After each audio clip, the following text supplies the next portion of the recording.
bright day in New Jersey. Well, actually that's only partially true. It's about to rain. But I figured I'd make a video real quick before it does. And it probably doesn't look too bad on the video. First of all, check it out. I am braces free. That's exciting. And exciting number 2, I got the new The Voice translation of the Bible. So that's what I'm going to be reading from today, Genesis chapter 2.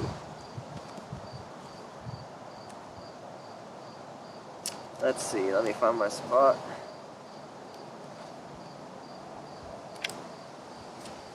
I opened to Exodus 2, that's not quite right. Genesis chapter 2. So now you see how the Creator swept into being the spangled heavens, the earth, and all their host in 6 days. On the 7th day, with the canvas of the cosmos completed, God paused from his labor and rested. Thus God blessed day 7 and made it special, an open time for pause and restoration, a sacred zone of Sabbath keeping, because God rested from all the work that he had done in creation that day. This is the detailed story of the eternal God's singular work in creating all that exists. On the day the heavens and earth were created, there were no plants or vegetation to cover the earth. The fields were barren and empty because the eternal God had not sent the rains to nourish the soil or anyone to tend it. In those days, a mist rose up from the ground to blanket the earth, and its vapors irrigated the land. That would be pretty cool. On one day, the eternal God scooped dirt out of the ground, sculpted it into the shape we call human, breathed the breath that gives life into the nostrils of the human, and the human being became a living soul. So this is the creation of the very first man ever.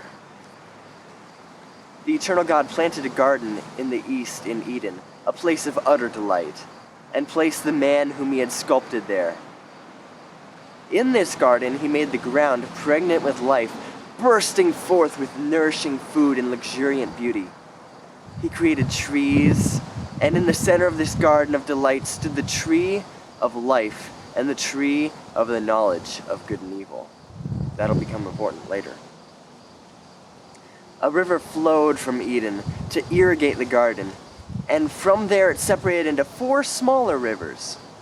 The first, the Pishon, flows around the land of Havilah, a rich land plentiful in gold of premium quality, bdellium and onyx stones.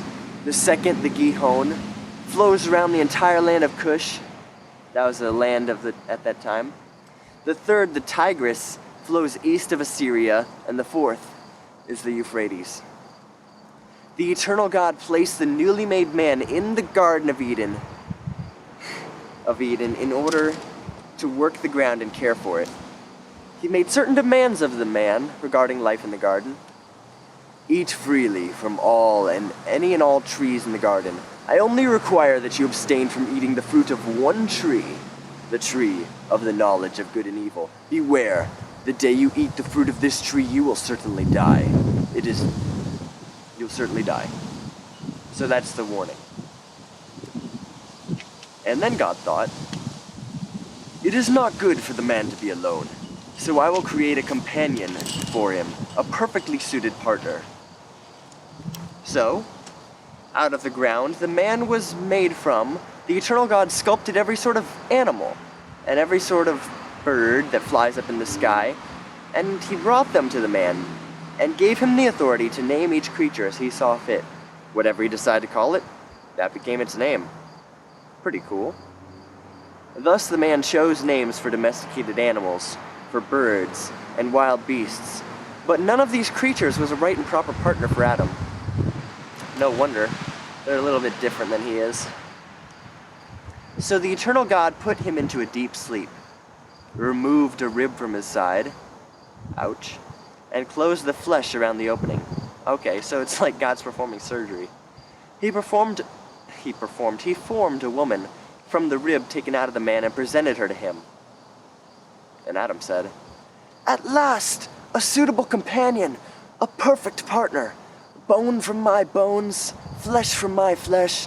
I will call this one woman, as an eternal reminder that she was taken out of man. Woman, man, sort of makes sense, right?